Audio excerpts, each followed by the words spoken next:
para sa kanyang Pinoyan Foundation. Mismo ang dalawang anak ng kanyang bodyguard na si Jojo, pinapaaral niya.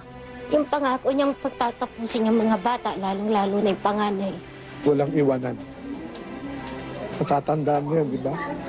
Sabi mo, walang iwanan. Pero bakit mo kami iniwan? Binigyan niya agad ng 50,000 piso ang yayang si Wilma nang malamang may cancer ang ama nito. Sa Tanay, bibiling lote. Talagang balak niya, bigyan kami bawat isa sa amin. Drivers, Kuya Joe, saka Apo. Tapos sa gitna, bahay niya.